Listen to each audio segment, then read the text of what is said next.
Chapter 21, Sea Salt. September 13th. This morning, while checking the traps, I unexpectedly caught 2 field mice. I roasted them over a fire and ate them, but something felt off. I missed the saltiness. It's time to extract some sea salt, and luckily, I have a pottery jar to boil seawater. The jar passed its water test overnight, and this morning, I boiled a pot of water in it with excellent results. There were no signs of crumbling or softness. I can proudly announce that I have officially transitioned from the primitive society to the pottery era. With the technique of firing pottery, I can unlock many new possibilities. I even entertained a ridiculous thought, to fire a few terracotta warriors on the island so I'd have people to keep me company. While it started as a joke, the more I considered it, the more I thought that placing 2 by my door as guardian deities could serve as an effective defense. What wolves or tigers would dare approach? In fact, I could also use yellow clay to make bricks and tiles. Given enough time and energy, I could build a tiled house on this island. However, just firing enough bricks would consume a significant amount of time, and I have many other tasks to tackle. Besides, I already have a comfortable wooden cabin, so there's no immediate need to worry about constructing a tiled house. I filled 2 jars with seawater and began the process of extracting sea salt. Although many methods exist for extracting sea salt, like salt pans, heat pump compression, and electrodialysis, none are feasible under my current conditions. So, I opted for the simplest method I learned while streaming online. Step 1. Heat the seawater in the pottery jar until it boils and all the water evaporates, leaving a yellow solid mixture at the bottom containing coarse salt and impurities. I scraped it out and placed it in a bamboo tube. After boiling over 30 jars of seawater, I collected less than half a pound of the mixture. Step 2. Remove the impurities mixed with the coarse salt. I constructed a simple filtering device using stones, charcoal fragments, and fine sand arranged from coarse to fine. To complete this step, I cut open the plastic bottle I had used for water, stirred the mixture with clean fresh water to dissolve it, and poured it from the bottom of the bottle so the jar could catch the filtered brine. Although this brine still contained impurities, it was significantly cleaner than before. Step 3. Set aside a portion of the brine for later use, and heat the remainder until all the water evaporates, leaving coarse salt at the bottom. This salt is laden with impurities, has a bitter taste, and is not good for health. Step 4. Purification. Heat the reserved brine until it boils, then pour the extracted coarse salt into it, stirring until well mixed. Let it sit to allow impurities to settle. Once settled, pour off the top layer of brine. What remains at the bottom is refined salt. I pinched a bit between my fingers and tasted it. The flavor was remarkably pure. Although this process was straightforward, it was the limit of what I could achieve. After purification, the original less than half a pound of coarse salt ultimately yielded just a small handful of refined salt. I carefully collected this refined salt into the bamboo tube, even crafting a wooden cork to prevent moisture from getting in. With salt in hand, I immediately went to the beach, where I caught a grouper and gathered some large oysters from the rocks. After roasting these, I sprinkled a bit of refined salt over them, and the flavor instantly elevated to a whole new level. After eating the oysters and gazing at the half-burnt oyster shells on the ground, I suddenly remembered that when calcined, they become quicklime. Quicklime has numerous applications, especially on this humid island, as it can help prevent moisture. Moreover, quicklime is one of the main components of cement. I recalled a type of simple cement made by mixing limestone, clay, and gypsum, then calcining it at high temperatures into powder. Although it wouldn't be as strong as the cement in the city, it would suffice for this small island. As long as I have cement, what do I have to fear from rainy days and typhoons? However, I have yet to find gypsum and clay, which is different from yellow clay, on the island, which could pose a problem. Regardless, I decided to start stockpiling oyster shells from today. The rocky areas along the coastline are teeming with oysters, and if I put in the effort, I can produce a significant amount of quicklime. Every day brings new surprises, making me grateful for the wilderness survival knowledge I learned while streaming. Although I never had the chance to practice it back then, I can fully utilize it on this island. Here, I am the land emperor of this territory. However, upon reflection, this thought may be somewhat childish. A goat on the island could probably knock me down, not to mention the towering brown bears and wild boars. I certainly can't win in a head-to-head confrontation, but I can triumph through wisdom and traps. I spend time each day observing the sea, hoping to see passing ships. Yet so far, not even a shadow of a ship has appeared, and no planes have flown overhead. I'm beginning to suspect this place is too remote, making me feel like I've crossed into another world. September 15th. Today, I arranged 3 giant letters, SOS, on the beach using stones. It took me the entire day to stack these stones. This is the internationally recognized distress signal. I hope someday someone will discover it and bring me back to civilization. Additionally, I've prepared a large bundle of dry grass. Once I see a ship passing by, I can sprinkle some water on it and set it ablaze. The thick smoke should surely attract their attention. I hope this trick will help me escape this island. Chapter 22, Bird Nesting. On September 20th, the weather had been overcast and rainy for days. Aside from occasional trips to the rocky beach to search for food, I had done little else. This morning, however, the rain finally ceased, the clouds cleared, and a faint rainbow arched beneath the distant sun. The air after the rain was exceptionally fresh, rich with the essence of nature. After breakfast, I organized my gear, a backpack with an axe hanging at my waist and a spear in hand, and began wandering aimlessly through the rainforest. I took the familiar route, venturing deeper along the edge of the bamboo forest. The deeper I delved, the denser the trees became. Sunlight struggled to penetrate the canopy, and the stifling humidity made it hard to breathe. I wore the short vest I had prepared before landing on the island. Though it was made of satin, it clung uncomfortably to my skin, drenched from the moisture. My lower half was clad in camouflage pants, my trusted companions in the woods, protecting me from scratches and keeping the bugs at bay. I followed a small stream northward, which eventually led me to a rocky area. The terrain gradually rose, and after half a morning's trek, one arrived at an expansive grassy field. Hidden deep within the forest was a clearing of about 10 acres, with grass barely reaching my calves. To the north stood a small cliff, its rocky surface sparsely adorned with soil and trees. The sudden appearance of this open space brightened my spirits, lifting my mood. It felt as though I had hiked a long mountain trail and finally reached the summit. Unable to contain my excitement, I spread my arms and shouted, "Oh Tilda!" As soon as the words escaped my lips, the grassland sprang to life. The underbrush rustled, and countless colorful birds took flight. Reds, yellows, blues, and blacks scattered into the sky, their vibrant colors dazzling against the backdrop of the clearing, accompanied by the chorus of their chirping calls. Each bird was uniquely shaped, some had sharp beaks, others possessed large ones capable of swallowing whole fish. Some were monochromatic, while others sported a riot of colors. Their sizes varied too, some were as small as sparrows, while others were robust like peacocks. I recognized a few species, partridges, pheasants, nightingales, willow warblers, and parrots, but the names of most eluded me. The scene left me dumbfounded. I never expected such a casual shout to provoke such a spectacular response. After a moment of astonishment, I began to ponder, if I could catch a bird and roast it with some salt, how delicious would that be? Unfortunately, I had no capturing tools at hand. I picked up stones from the ground and threw them, but despite a few birds flying just overhead, I failed to hit a single one. The flock dispersed quickly, like shooting stars across the night sky, vanishing before I could make a wish. Only a few brave souls perched on distant branches, curiously eyeing me, the unwelcome visitor. I glanced around and suddenly noticed numerous bird nests of varying shapes in the nearby trees. Some were crafted from dry grass, others woven with slender twigs, while some resembled swallows, nests made of mud. I marveled at nature's craftsmanship. These birds instinctively knew how to build nests, constructing them so sturdily that they could withstand wind and rain. An idea struck me: if I couldn't catch a bird, raiding a few nests for eggs would be a good alternative. By now, my tree climbing skills had improved considerably. I could scale a 20-meter coconut tree in just a few minutes. I looked up to choose my target and quickly locked onto a relatively new-looking nest, built with thin twigs and shaped like a basin. Before long, I reached the treetop and approached the nest. A quick glance around raised my concern that this might be a raptor's nest, and I feared the adult bird might return to attack me, the intruder. Fortunately, that worry proved unfounded.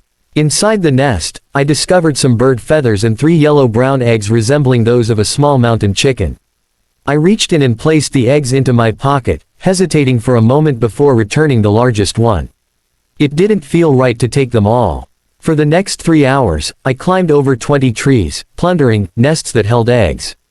I left 1 egg in each nest. Though slightly disappointed, I still managed to collect 30 bird eggs. They varied in size. The largest was as big as a goose egg, pale yellow, and I found only 1 of those. This type of nest was rare and high up. A chill crept into my heart as I harvested the eggs, worried they might belong to an eagle. I carefully wrapped the eggs according to their sizes using large leaves and tied them with thin vines, dividing them into 6 packages for my backpack. To prevent them from jostling on the way back, I laid a thick layer of dry grass at the bottom of my pack. On my return to camp, I walked toward the cliff and was pleasantly surprised to find that the exit of this path was not far from my little cabin, significantly shortening my journey home. It seemed I could visit this bird nesting area frequently in the future. Upon returning to camp, the first thing I did was start a fire, choosing 5 small bird eggs to roast over the flames. Then, I found a bamboo tube, cracked 5 slightly larger eggs, and added some salt along with slices of wild cucumber I had gathered along the way. Using bamboo strips as chopsticks, I mixed the egg liquid thoroughly, brought over a clay pot, boiled water, and placed the bamboo tube inside to steam. 10 minutes later, the roasted eggs by the charcoal fire had turned blackened, slightly overcooked, with 3 of the eggshells cracking open, releasing a faint aroma. After they cooled slightly, I peeled back an eggshell and took a bite. The taste was reminiscent of quail eggs, deliciously fragrant but not particularly remarkable. Another 10 minutes later, the steamed eggs in the bamboo tube had solidified beautifully, golden in color and speckled with green cucumber slices. They smelled far better than the roasted eggs.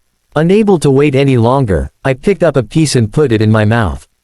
It was fresh, tender, and melted in my mouth. The cucumber's fragrance enhanced the flavor, leaving a delightful aftertaste. This was far tastier than egg custard. Indeed, with a bit of salt, any ingredient's flavor would be significantly enhanced. Chapter 23, Island Diary 6. September 21st. Today marks 3 months since I arrived on this small, deserted island. When I first set foot on this isolated land, fear, pain, confusion, and loneliness consumed me, emotions that spoke for themselves. However, after 3 months of adaptation, I have gradually come to accept my situation with a sense of calm. During this time, my efforts have led to a relatively stable food source and fresh water. I've moved into a safe wooden house, crafted pottery, and explored the surrounding area for safer activities. Although this journey has been fraught with challenges, overall, things are heading in a positive direction. Currently, my activities are confined to the areas I've already explored. Venturing further would mean spending the night outside, a risk I'm not yet willing to take. I still remember the anxiety-filled nights I spent before finding shelter in my little wooden house. I have many plans I can implement in my current surroundings, with numerous unexplored places still within reach.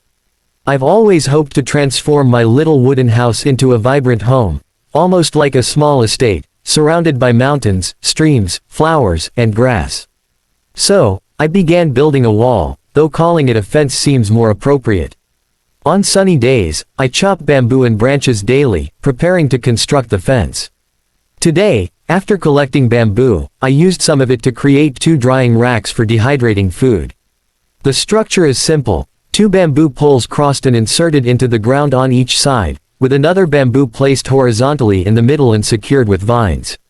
In the next couple of days, aside from continuing to gather bamboo and sticks, I spent most of my time fishing. After gutting the fish and cleaning them, I hung them on the drying racks to dehydrate, turning them into dried fish to diversify my food options. September 22nd. While cutting trees in the forest today, I unexpectedly dug up a wild yam. At first, I thought the vines wrapped around the tree were ordinary weeds, but when I pulled on them, I uncovered a section of yam.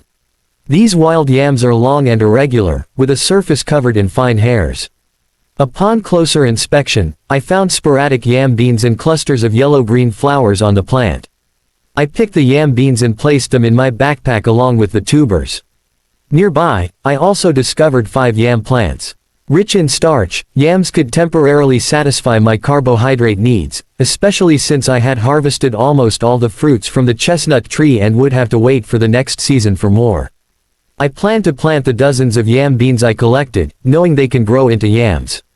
If all goes well, I could harvest dozens of pounds of yams next year, establishing a stable source. However, I later learned that yam beans take 2 years to produce yams and that the fruits from the first year cannot be eaten. They must be harvested in the second year. I cultivated a patch of land behind my house, mixed in burned oyster shells, and then planted the yam beans neatly. After watering them, I'll wait for them to sprout. September 23rd. Recently, the traps I set in the forest have occasionally yielded good news, catching 1 or 2 small animals now and then. However, the rope trap near the stone pile has consistently produced no results. Once, the rope was triggered, but nothing was caught, likely due to the rain the day before. So, I spent the day setting up 3 more rope traps in the area. Since I ran out of rope, I had to replace it with softer, fresh vines. Although the sensitivity of these vine traps is reduced, they are still usable.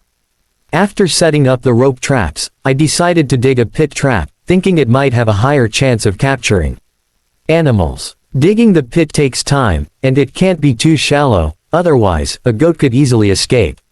I spent 3 days digging a square pit over 3 meters deep on the hillside near the water source. Once it was done, I climbed out using a bamboo ladder, covered the top with thin bamboo, and sprinkled sand on it to disguise it as the surrounding terrain. Finally, I placed a bundle of fresh tender grass and some fruits in the center of the pit, hoping to attract goats to step in. With my careful setup, this area has become fraught with danger for unsuspecting prey. I believe that as long as an animal passes through, there's a great chance it will fall into my trap. If I could catch a large animal, I wouldn't just have meat, I could also obtain fat for making candles and lanterns. With lanterns, I could prepare for further exploration. The animal's fur could serve many purposes. While the island's weather doesn't require fur clothing, it could be fashioned into a soft mattress. Recently, I've found myself craving meat. While small animals are tasty, they don't provide enough to satisfy my hunger. The traps on the mountain can only yield results by chance, and I don't know when I'll capture prey. So, I turned my attention to the birds on the cliff. The most effective methods for catching birds are netting or using a shotgun, neither of which I possess. The broken fishing net I had before is no longer usable, so I decided to try making a bow. I know how to create a simple compound bow, but without glue, I can only fashion a basic one. I selected a sturdy, flexible piece of bamboo, carved it into a bow shape, drilled small holes at both ends for the bowstring, and then braided a bowstring from crushed old vines. Next, I placed the bow over the fire to bake it, bending it into shape, and tied on the vine string, completing my primitive bow. To increase its strength, I used thicker materials for both the bow body and the string. Making arrows was relatively straightforward. I carved straight sticks from bamboo, burned the tips to a point, and scraped off the charred parts to create sharper arrowheads. I made 10 of these arrows. When I tested my shot, I aimed at a tree 10 meters away, pulled back the bowstring, and with a thwack, whoosh, the arrowhead embedded itself in the bark, falling off a moment later. I checked and found a shallow hole in the bark, indicating I had decent power. As the sun set, I planned to take a chance at the bird nests tomorrow morning. Chapter 24, Roasting Wild Rabbit. September 25th, the planned hunting expedition was postponed due to rain yesterday. It rained for a full 2 days, finally stopping this afternoon. I brought the fish I had laid out on the rack back to the cabin and spent the day resting. September 26th, today, I ventured to the cliff edge with my homemade bow and arrow, marveling at the breathtaking scenery. The lush green grass was adorned with vibrant wildflowers, their names escaping me, blooming in a delightful array of colors.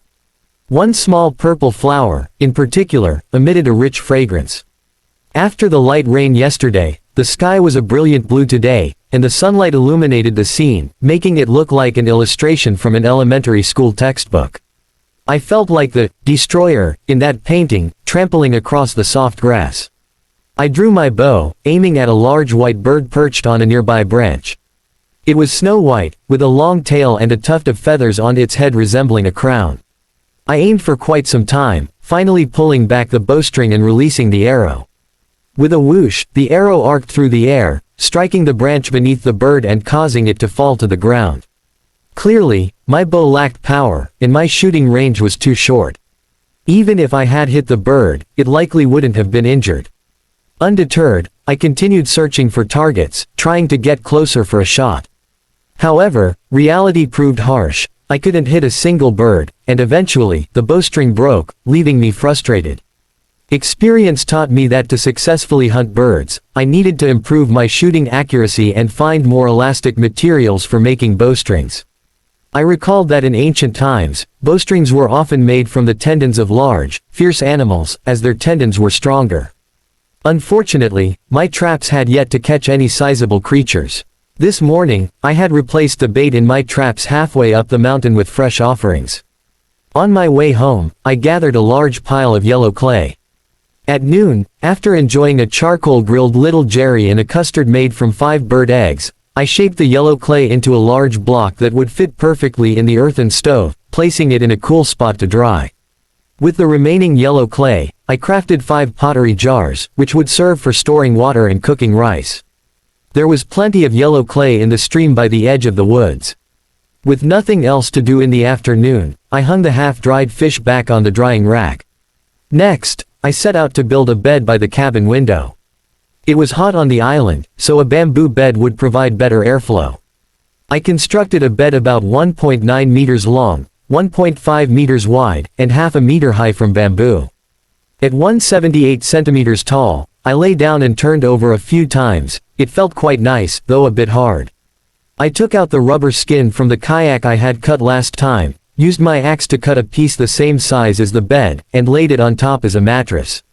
The rubber skin was elastic, making the bed significantly more comfortable. September 27th. Yesterday, I made a bed in the cabin, and today I added 2 tables, a square table about 1.5 meters on each side and a long table measuring 2 meters long, half a meter wide, and about 1.5 meters high, reaching my chest level. I placed 2 jars, a bowl, and a chipped cup on the long table. Looking around the room, I still felt it was a bit empty, so I crafted 2 bamboo chairs. With that, my cabin had basic furniture, making eating, sitting, and sleeping much more comfortable. September 28th. This morning, I checked the traps halfway up the mountain and finally had some success. From a distance, I noticed one of the branches pulling on the rope was tight. Initially, I thought it was another false trigger, as this had happened many times before. But as I got closer, I found a grayish-yellow wild rabbit caught in a noose around one of its hind legs, swaying weakly. I was so excited that I hurried over to take a closer look. The rabbit was still alive, and upon seeing me approach, it struggled feebly. However, the more it fought, the tighter the noose became. Without hesitation, I used the spear in my hand to end its life. I unhooked the wild rabbit, reset the trap, and replaced the bait in the other traps with fresh offerings, eagerly making my way home while holding its ears. I didn't rush to eat it. Instead, I patiently skinned the rabbit using a sharp piece of bamboo. Despite a small hole in its chest from when I had used the spear, I thought it might come in handy later. The skinned rabbit bled profusely, a bit gruesome. I chopped off its 2 hind legs and placed them in a pottery jar with some fresh water to stew, while the remaining parts were roasted over the fire. I carefully turned the rabbit over, cautious not to burn it. After a full half hour, the aroma of the roasted rabbit meat nearly drove me to tears from hunger. I sprinkled some salt on it, tore off a large piece, and stuffed it into my mouth. The wild rabbit meat was incredibly delicious. It was the most precious food I had eaten since landing on the island. While it wasn't as expensive as the grouper I had grown tired of, it was the first decent meat I had enjoyed in 3 months. However, the rabbit meat was slightly tougher than the little jerry, with an average texture, likely because this rabbit was older or due to the longer roasting time. Fortunately, the rabbit head was exceptionally tasty, tender and even better than the pig brain I had eaten before, though it was too small, gone in a single bite. The pot of rabbit leg soup simmered for over an hour. I added some yam chunks and sprinkled salt. The rabbit legs became tender and fell off the bone, releasing a fragrant aroma. Had I known the rabbit meat would turn out so delicious, I should have cut the whole rabbit into pieces to cook. The broth in the jar was delicious, with a layer of light yellow fat floating on top, rivaling the coconut crab I had cooked in a bamboo tube before. This wild rabbit weighed about 5 to 6 pounds, and I consumed all the meat and soup, leaving me full and burping repeatedly. With this harvest, I was filled with anticipation for the rope traps. I recalled the grassy area by the cliff. There were likely plenty of wild rabbits there. Next time, I must set up several more traps. Later, I discovered that the open grassy area was teeming with rabbit burrows. It became my rabbit paradise, and also my food garden. Soon, I planned to build a temporary shelter and a breeding ground there, though the specific plan would need careful consideration. Chapter 25, Burning Charcoal. September 28th, my sports watch has broken. Last night, the screen started flickering, and when I woke up this morning, it was completely black. I suspect it ran out of battery. This means I'll have to rely on the position of the sun and my own experience to tell the time. As for the lost calendar function, I've devised a method to keep track of the days. This technique is inspired by a foreign novel I once read. It's one of the most widely distributed books globally, second only to the Bible, and is hailed as the first novel in English literature. It sparked my interest in wilderness survival, and I've read it numerous times. It's exceptionally well written. Coincidentally, my current situation mirrors that of the protagonist in the story, yet many tasks described in the book seem much easier than they are in reality. There are countless things I find impossible to accomplish. I took a long stick and marked a line on it for each passing day, short lines for Monday through Saturday, a long line for Sunday, and on the 30th day, I'd carve a triangle. I planted the stick near the cabin for easy reference. September 29th, the large jar I crafted 4 days ago is now completely dry. The jar has walls about 3 centimeters thick, stands half a meter tall, and has a diameter of nearly 50 centimeters. To fit it into the kiln for firing, I dismantled the top of the earth kiln, which previously only had a 30 centimeter opening. After I fire this batch of pottery, I plan to rebuild a larger earth kiln to facilitate mass production. The large jar is quite heavy, moving it into the kiln took considerable effort. I had to be extra cautious to prevent any cracks during transportation. Fortunately, after multiple firings, the earth kiln has become durable, and the jar went in without collapsing. Given its size and thickness, the firing lasted a full day. I worked the bellows until my palms were chafed, and my arms ached. By evening, I extinguished the flames and waited for it to cool. After about an hour, darkness had set in. To retrieve the jar, I decided to dismantle the entire earth kiln. After taking it apart, I realized I still had 5 unfired jars. The good news is that the firing of the large jar was a success. It had no cracks and was visibly vitrified. I moved it inside the cabin for water storage. While the iron bucket would serve a different purpose, storing water would be a waste. September 31st. It took me 2 days to build a new extra-large earth kiln, positioned next to the old one. I also connected the bellows. The new kiln stands at 1 meter 80, 2 centimeters taller than me, with a diameter of about 1 meter 40. Its internal structure is similar to the previous one, but the bottom partition is set 70 centimeters off the ground, allowing for more firewood and higher temperatures in the upper firing chamber. I used the remaining yellow clay to make 3 large jars, about 50 centimeters high and 60 centimeters in diameter, similar to those used for pickling vegetables back home. Once completed, I placed them in a cool, ventilated area to dry. The earth kiln also requires some time to dry. I've been using dry wood for fuel, but burning wood has many issues. It's smoky and burns quickly. So, I decided to make charcoal. Charcoal burns slowly, produces little smoke, and generates high heat. The calorific value of dry wood is 12,000 kilojoules per kilogram, while charcoal is 34,000 kilojoules per kilogram. Using charcoal for firing pottery is more effective, and with it, I can also forge iron tools since I have an iron bucket on hand. October 1st, today, I began making charcoal. I arranged the collected wood vertically, placing the thicker pieces at the bottom and the thinner ones on top, forming a large pile. Then, I completely covered the wood with dry leaves and followed that with a mixture of water and mud, using soil from the grassland to effectively block air. I smeared the mud around the dry leaves, leaving only a vent at the top and digging an air inlet at the bottom, which also serves as the ignition point. This simple charcoal-making kiln is now complete. I lit the dry leaves at the inlet and patiently waited. When thick smoke began to billow from the vent, I sealed it off and reduced the size of the air inlet, letting it sit overnight. October 4th, I broke open the earth kiln to reveal the charred wood charcoal. Picking up 2 pieces and knocking them together produced a crisp sound. Breaking one apart, I found it was completely carbonized inside. Success. Although some of the wood hadn't fully carbonized, I still harvested around 30 to 40 pounds of charcoal. Charcoal has excellent adsorption properties. My hair has grown long enough to cover my ears, becoming greasy and often itchy. Washing it with plain water doesn't remove the oil. I crushed a piece of charcoal and rubbed it evenly into my hair, massaging it for a while before rinsing it out. I instantly felt refreshed and itch-free. I also fashioned a simple toothbrush from a small twig, using charcoal powder as toothpaste, brushing for 5 minutes. My mouth finally felt much better. I hadn't brushed my teeth in months, so my breath was unpleasant, and my mouth always felt sticky. Rinsing didn't help. Now, with charcoal, I can finally brush my teeth every day.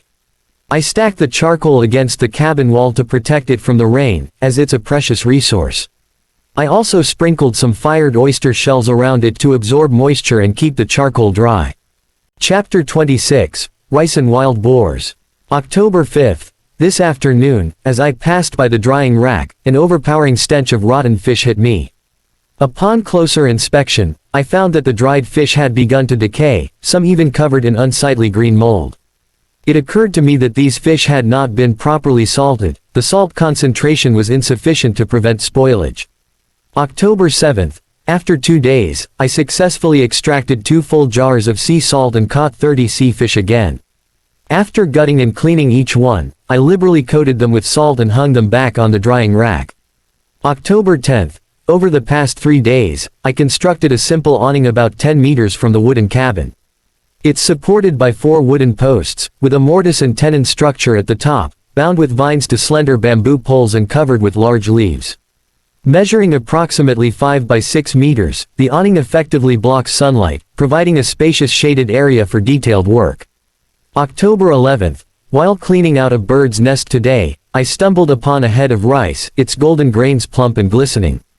I knew that hulled rice turns into white rice, and upon seeing these grains, my first thought was to plant them. If successful, I could establish a continuous food source for 3 seasons, ensuring a stable supply of carbohydrates. However, being from the north, I'm more familiar with wheat cultivation than with rice. My knowledge is limited to a rough online search. I know rice needs to be planted in water and requires transplantation after germination. The growth cycle depends on the climate, but thankfully, the island receives ample rainfall, meeting the necessary conditions for rice growth. I took 1/3 of the rice seeds to attempt planting, hesitant to sow them all at once for fear of losing this precious food source in case of failure. I found a piece of land by the creek, cleared away the weeds and stones, and used a wooden stick to loosen the soil, lowering the surface by about 10 centimeters compared to the surroundings. I surrounded it with stones and dug a drainage ditch along the creek to channel water into this area, then evenly scattered 20 to 30 grains of rice. Now, all I can do is wait patiently to see if they sprout. The climate on the island has remained stable since my arrival, resembling a tropical rainforest climate, so I'm not concerned about the temperature for the rice. October 12th. Today, I checked the rice and still saw no signs of sprouting. I lay on the ground for a long time, but there were no traces of the seeds. On another note, the rock trap caught a squirrel, which I roasted and ate. It tasted quite good, even if there wasn't much meat. While checking the rope trap, I noticed that many wild plantains on the mountain were ripe. I plan to pick some plantains to eat every few days, but they spoil within 3 days, so I only gather a few at a time. Today, seeing so many ripe plantains and some nearly rotten, I felt it was too wasteful and decided to collect them to make banana chips. I went to work, gathering around 50 to 60 pounds of plantains, threading them with vines to carry back to camp. An hour later, I sat under the awning, with the ground covered in neatly arranged banana peels, resembling a large yellow flower from a distance, with cut banana slices drying on top. Lately, I've sensed something unusual on the island. It seems it hasn't rained for over 10 days. This is quite abnormal, as it used to rain every 2 or 3 days. October 13th. Today, while checking the rice, I suddenly heard a strange noise behind me. Turning around, I was nearly scared out of my wits. 2 robust wild boars were rooting in the grass not far away. They had dark brown fur mixed with light yellow, and their coarse outer hair stood upright like needles on their backs. One wild boar sported sharp tusks, while the other did not. I broke out in a cold sweat and tightly gripped the spear in my hand, too afraid to move. From what I know, wild boars usually do not attack humans unless they are in heat or have piglets nearby. However, I wasn't sure if these wild boars would attack me now. The 2 wild boars seemed focused on foraging for some kind of tuber and had not noticed me yet, but they were gradually coming closer. I was in a dilemma. Should I scare them away or turn and run? The former seemed too risky. No one would dare act rashly in front of these powerful animals. I decided to quietly retreat. Just as I was slowly backing away, I stepped on a broken branch, and with a sharp crack, the 2 wild boars suddenly lifted their heads to look at me. I froze instantly, not daring to move, fearing any action might provoke their attack. There I was, locked in a staring contest with the wild boars. They seemed to be sizing me up, perhaps wondering, what kind of creature is this? Can it be eaten? We held this standoff for 30 seconds, maybe a minute, but it felt like several hours. My mind went blank, and I was sweating profusely. Fortunately, the wild boars eventually turned and disappeared into the woods. I felt my legs go weak and sat down on the ground. This encounter made me realize that against such large, aggressive animals, I have no means of defense. The overwhelming fear left me powerless, and the spear in my hand posed almost no threat to them. This encounter with the wild boars heightened my alertness. I must be more cautious and quickly devise a weapon capable of dealing with large animals. Today it was wild boars. If it were a brown bear, I might have already ended up as its meal. Chapter 27, The Python Encounter. October 15th. The island has remained dry for the past few days, prompting me to wonder, doesn't this place belong to a tropical rainforest climate? Has the dry season already begun? This morning, I awoke to find a lizard trapped in my rockfall trap. It was entirely green, about 40 to 50 centimeters long, and lifeless, crushed by a large rock. I believe this lizard is non-venomous and edible, but it must be thoroughly cooked. As usual, I gutted it and placed it over the fire to roast. My magnesium block for starting fires is nearly depleted, only about 1/5 remains after 4 months of use, so I'm being extra cautious. Once it's gone, I'll have to resort to friction fire starting. After 10 minutes of roasting, the lizard's skin burst and gradually peeled away. I continued cooking it for another 40 minutes until it was completely done. I snapped off one of its legs and chewed it. To my surprise, it tasted pretty good, crispy and reminiscent of chicken, far better than rat meat. I didn't eat the remaining lizard head. Instead, I set it by the fire and got up to check on my rice. Due to the recent lack of rain, the small creek I had chosen had significantly decreased in water flow, leaving only about 2 centimeters of water in the rice field. However, I finally spotted 2 yellow-green sprouts slowly emerging from the soil below. I widened the irrigation channel, digging it deeper and broader to allow the water level to rise a bit. If it doesn't rain in the next week, this creek may completely dry up. I can't help but regret not choosing a creek with a larger flow when I planted the seeds. If the water stops, these seeds won't grow into rice seedlings, and I will lose this precious crop. As I was packing up to head home, I noticed a massive green python slithering near the spot where I had started the fire. Clearly attracted by the lizard head I had left behind, the remains of the lizard were gone, and the python was slowly crawling toward my drying rack. It wanted to eat my dried fish. I cautiously moved closer for a better look. This appeared to be a green tree python, scientifically known as Morelia viridis. They can grow nearly 10 meters long and weigh up to 160 kilograms. Fortunately, the one before me was only about 3 or 4 meters long, a baby, by its family's standards. Even as a baby, its massive size, with a diameter of about 30 to 40 centimeters, could probably crush my bones if it wrapped around me. People often say, strike the snake at its vital point, but this tactic doesn't work on pythons. Even if I found a vital point, I wouldn't have the strength to subdue it. The only way to deal with it would be to smash its head with a fatal blow. I examined the python's smooth and resilient body, realizing that the spear in my hand wouldn't inflict enough damage. I could try using an axe, but its handle is too short, forcing me to get too close, which I was unwilling to risk. There were plenty of logs and bamboo around my wooden house, gathered to build a fence. I quickly selected the thickest, longest log and carved a hole for the axe handle. After weighing it, I found it heavy and long, just right for the job. I carefully dragged this heavy weapon closer to the python, which had now noticed me, fixing its terrifying vertical pupils on me. It raised part of its body, hissing and flicking its tongue. We were only about 7 or 8 meters apart, and I felt a strong urge to drop my weapon and run, but I held my ground.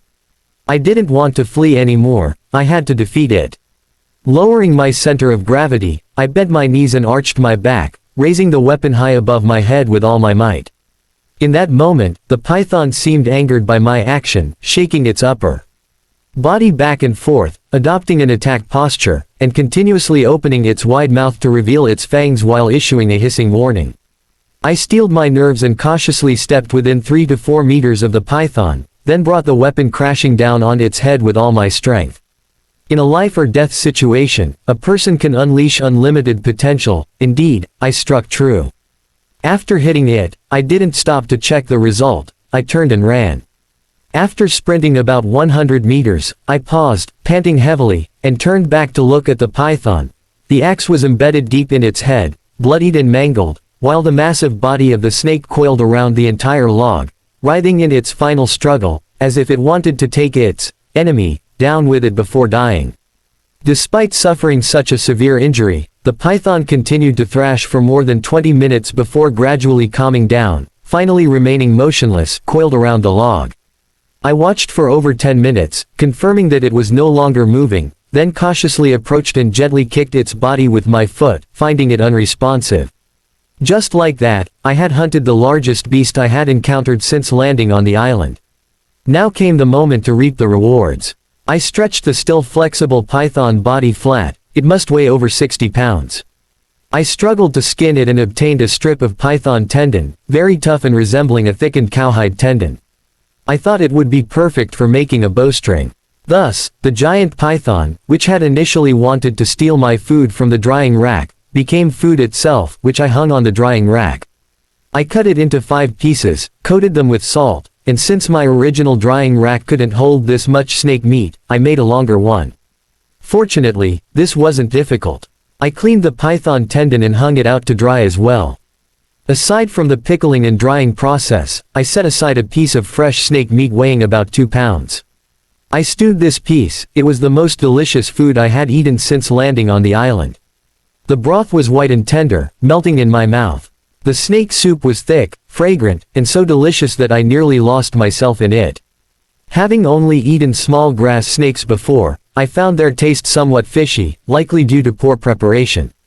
However, the flavor of this green tree python was exceptional, leaving me curious about other snake species on the island.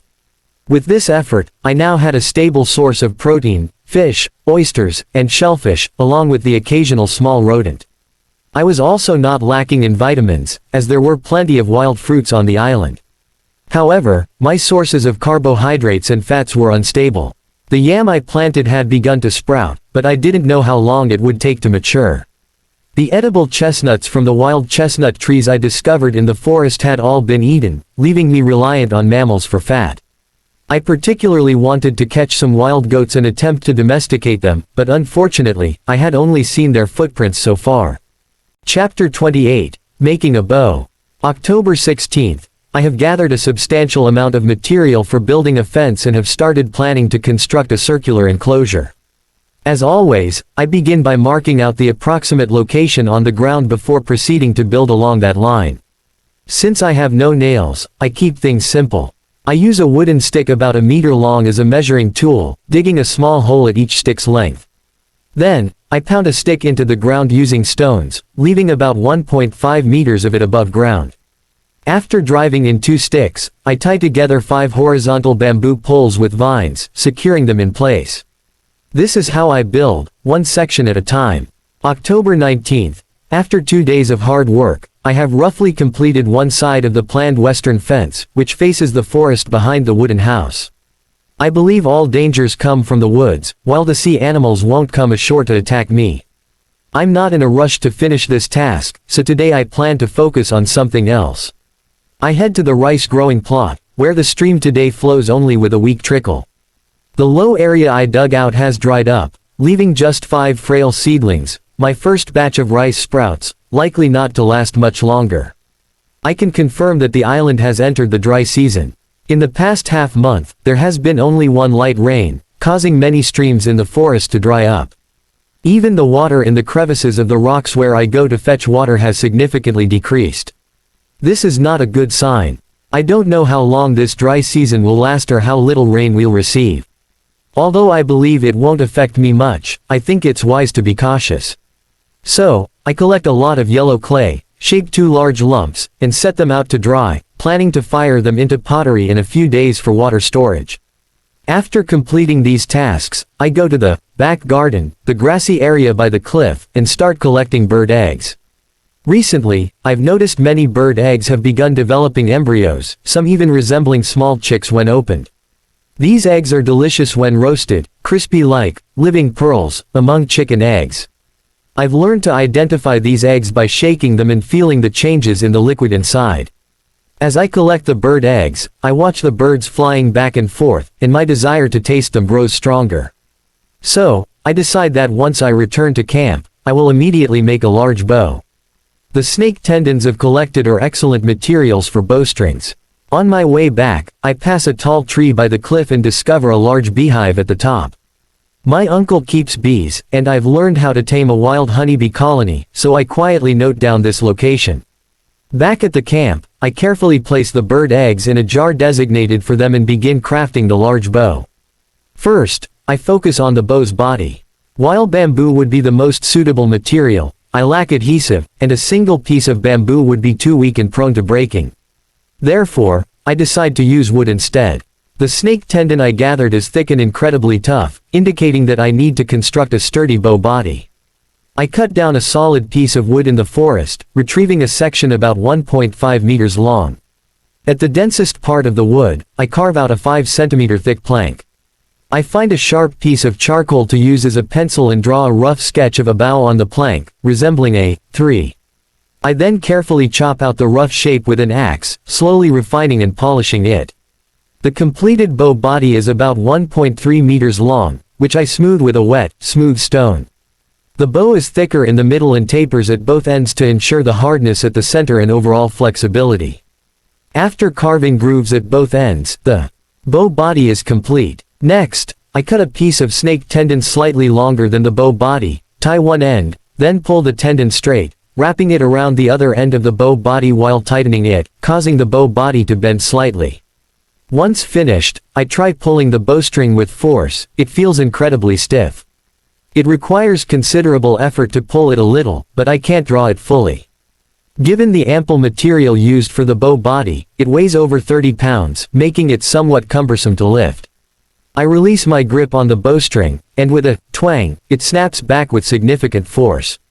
Eagerly, I craft a bamboo arrow, aim at a tree 15 meters away, and shoot.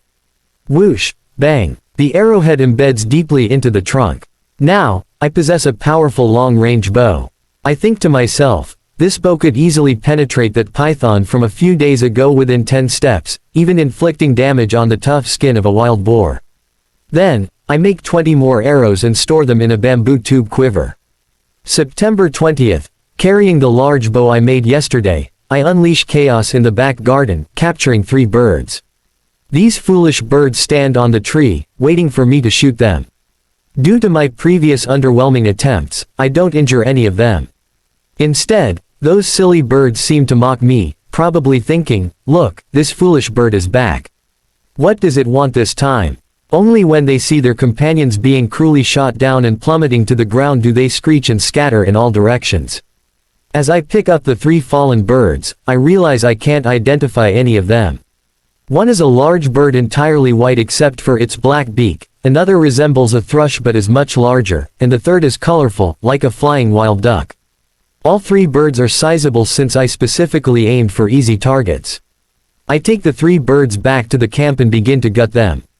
I roast 2 over the charcoal fire while plucking all the feathers from the completely white bird, cutting it into pieces, and simmering it in the pottery jar. The roasted birds are incredibly fragrant. I believe most readers have enjoyed roasted birds in their childhood when some species were not protected and could be hunted. Caught and thrown directly into the fire, they taste especially good. However, the simmered white bird had an indescribable taste. It was fishy, and the meat was exceptionally tough, with the broth unpalatable. I only tasted a little before dumping the rest. I suspect it's a bird that feeds on marine animals. I will definitely avoid trying it again in the future. Now that I have this powerful bow, I plan to take it for a stroll up the mountain. The traps there have yet to catch the goats I want, and with some luck, I might be able to shoot one.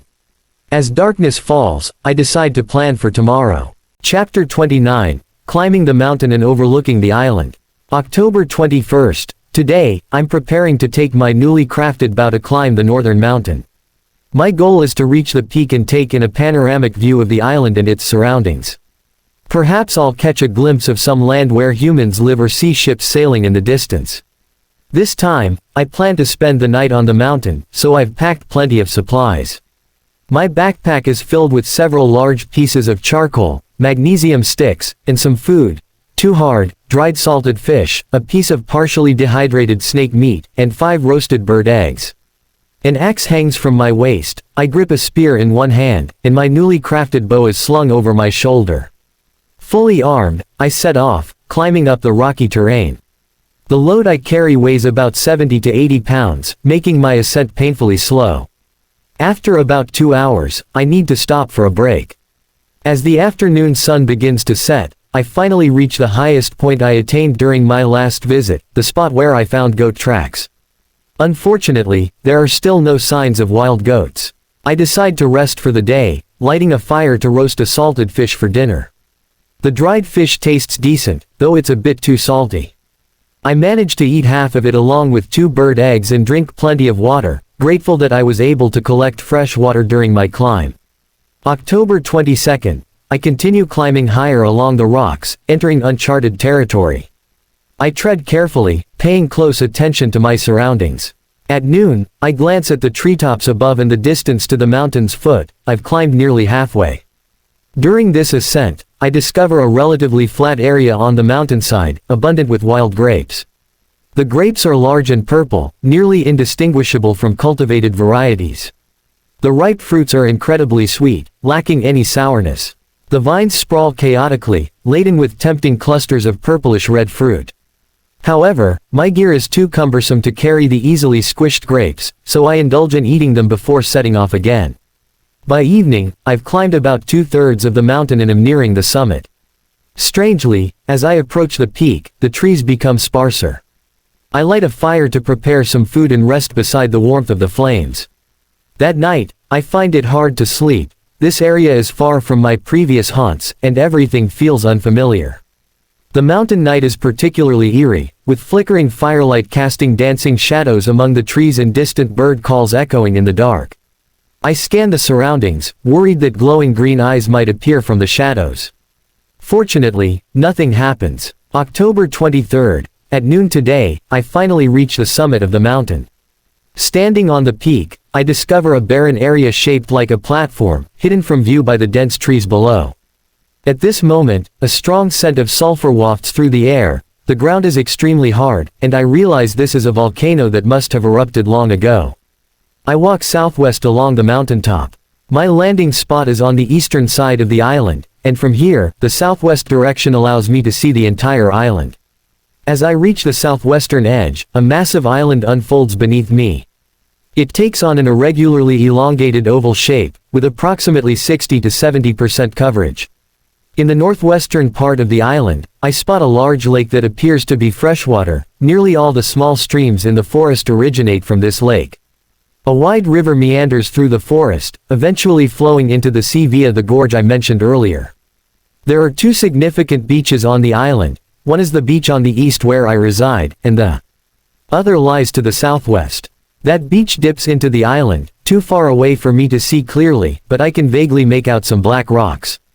Overall, the northern part of the island is the highest, gently descending toward the south. About 1/3 from the north, there is a relatively flat hill, with the lake located to the west of it. Witnessing the entire island for the first time leaves me in awe. The view is both beautiful and magnificent. I circle the mountaintop platform and notice a small island far in the western sea. Because of the distance, I can only see its greenery and feel a rush of excitement. Might there be humans living there? Or perhaps other competitors? My heart fills with anticipation, eager to explore, but without sailing tools, swimming over is unrealistic. I'll have to set that plan aside for now. In the eastern sea, I discover a coral reef not far from the beach where I stand. The water is shallow there, and it seems the currents are redirected. I think this is why there's so little ocean debris on the island. It has all been kept out by the coral reef. However, there's no coral reef to the southwest. I suspect that beach must have many useful resources, filling me with eagerness to explore it. I'm also very curious about the large lake, wondering if it contains any freshwater creatures. Now, I have a rough understanding of the island's terrain. I begin to plan for the coming days. After observing the mountaintop for an afternoon, I notice no ships passing in the sea, and the sky is quiet, with no planes in sight as I had hoped. Therefore, I place my hopes on the distant island. Perhaps there are humans living there. However, that island is too far away. When I return, I need to devise a way to build a safe enough boat to set off and explore that island. But I cannot rely solely on that island for hope. Before that, I need to enrich my life and make it more exciting. I plan to return to the camp and first build a small raft or something similar to explore the beach to the southwest. I suspect there's a lot of ocean debris there that I can utilize. Furthermore, navigating along the coastline is undoubtedly more convenient, quick, and safe compared to the complex environment of the forest. I can also use the raft to circle the island and see if I discover anything new. Today, I plan to spend the night on the mountaintop, constantly looking east and west from the summit. In the center of the mountaintop, I find many yellow, blocky stones half buried in the hard ground. I chop some off with my axe to examine them. These stones resemble mudstone and are extremely brittle, crumbling into powder with a single strike. They emit a pungent sulfur smell, indicating they are sulfur ore. This is a valuable resource. Refined sulfur powder can effectively repel insects and snakes, and it is also one of the components of gunpowder. Though it may seem a bit unrealistic, if I can actually produce that substance, wouldn't I become the ruler of this island? Those wild boars, pythons, and black bears would be nothing more than paper tigers. Thus, I fill my backpack with sulfur ore, crushing it into smaller pieces for easier transport, as the charcoal and food in my pack are nearly gone. While mining sulfur ore, I also unearthed several amethysts. These crystals are hexagonal prisms, completely transparent and beautifully purple. Unfortunately, in my current situation, these items of significant value to human society are useless to me. I can only discard them like refuse. As I spend the night atop the mountain, I feel relatively relaxed since the peak is barren and devoid of trees, sparing me from worries about wild beasts lurking in the shadows. The strong sulfur smell keeps all creatures at bay, allowing me to sleep soundly, despite the pungency. October 24th. I witnessed the most beautiful scenery I've ever seen from the mountaintop. Strands of red clouds emerge on the distant horizon, transitioning from purplish red to brighter shades. Moments later, the sun quietly rises, transforming the entire sea into a brilliant orange hue. As the sun fully rises above the water, my excitement surges with the waves, sweeping away all the anxieties and uncertainties I've felt since landing on the island, replacing them with a sense of comfort and vitality. After enjoying this stunning sight, I have a simple breakfast and begin my descent along the path I took to climb. People often say that climbing up is easy, but coming down is hard. However, I find my descent to be faster than my ascent. In less than 2 days, I reach the foot of the mountain. This isn't just because I'm now familiar with the terrain and no longer have to feel my way along. My mindset has also changed, making me feel lighter and allowing my steps to become more agile. Chapter 30. Bamboo rafting around the island. October 27th. After returning from the mountaintop, I took a day to rest yesterday and enjoyed a refreshing bath in the sea. Later, I lounged in the cool shade, sipping from a freshly opened coconut beside me. I spent the day in a leisurely haze, savoring the relaxation of my vacation. This morning, I unpacked my backpack and took out 2/3 of the sulfur ore, using a rock to crush it into fine powder. The ore was soft and easy to break apart, so I scattered the powder around my home to repel snakes and insects. Now, I find myself eager to explore the beach in the southwest of the island, dreaming of sailing around the island to discover any useful items or more suitable places to settle. Before I embark on this journey, however, I need to construct a small boat. I chose bamboo for its excellent buoyancy and ease of use. I cut several bamboo stalks of uniform thickness, drilled holes of the same size at both ends, and threaded wooden sticks through these holes to tightly join the bamboo. To reinforce the raft, I wrapped vines around the front, back, and middle 3 times. Next, I secured the remaining half of my kayak to the bamboo raft with vines. The raft was considerably larger than the kayak, which fit perfectly as a cockpit. I placed the raft on the beach, close to the water, for easy access. I also fashioned a paddle from wood. It was a simple task, just splitting a piece of wood into the shape of a small paddle, round in the middle and flat on both ends. After a day of hard work, the small boat was finally complete. That evening, I packed my gear, ready for tomorrow's circumnavigation of the island. October 28th. This morning, the weather was clear, and the waves were calm. I brought my gear to the beach, where the tide had not yet receded. I placed my equipment in the cockpit, the half kayak, and, with some effort, dragged the bamboo raft toward the sea. When the water reached my waist, I jumped up and climbed onto the raft. The buoyancy of the raft was excellent, and the waterline didn't submerge it. I gripped the wooden paddle with both hands, paddling left and right, adjusting my direction multiple times. Satisfied with the raft's safety, I set off toward the southern part of the island.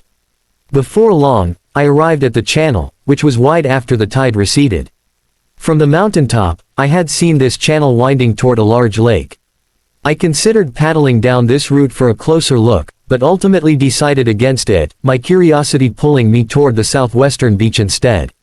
I continued paddling throughout the morning, with the sun overhead making it quite hot on the bamboo raft. Although I wore a wide-brimmed straw hat I had woven myself, my arms were still sunburned. After taking a drink and resting for a bit, I resumed paddling southward. By afternoon, I had paddled past the eastern beach and reached the southern part of the island. Here, the coastline was short, as the island was elongated and oval-shaped. This area lacked a sandy beach, featuring only a soil coastline that averaged about a meter in height. I adjusted my course and paddled westward. As I circumnavigated the island, I kept a watchful eye on the landscape, hoping to spot something interesting. When I reached the west side of the island, I spotted a leopard on the shore. Its golden fur was dotted with dense black spots. This leopard, also known as the golden leopard, is a large feline celebrated for its speed. The leopard stared at me, its expression a mix of curiosity, hostility, and tension. I hadn't expected to encounter such a creature on the island, and thankfully, I had never crossed paths with one since my arrival. Had I done so, I wouldn't have stood a chance of escape.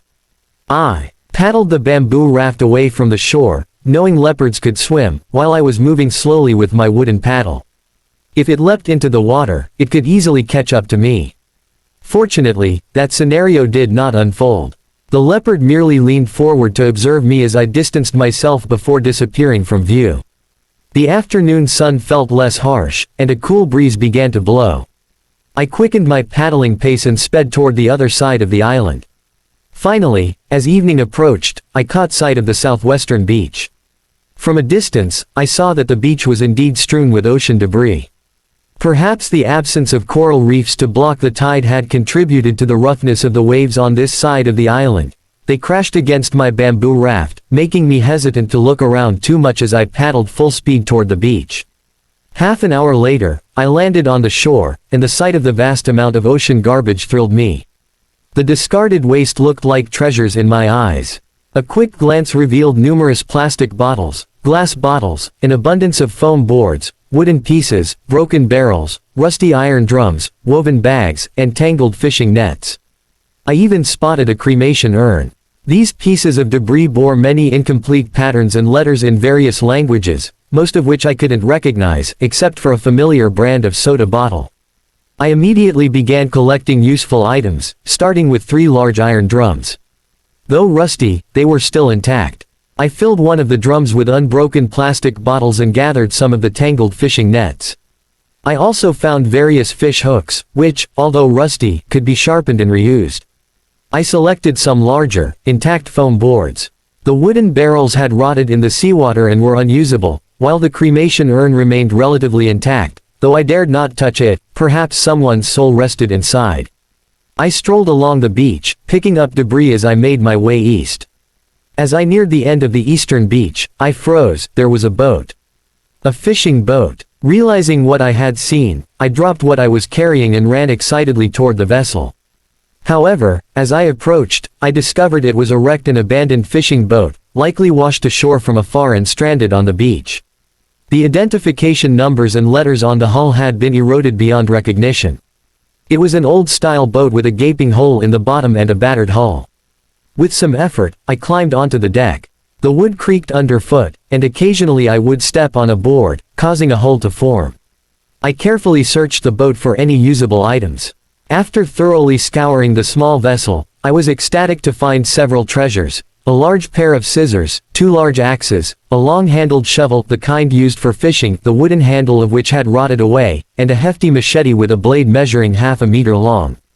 These tools must have been there for years, all rusty, but I believed they could be restored to usefulness. I moved all these finds onto the bamboo raft, placing them in the kayak's cockpit.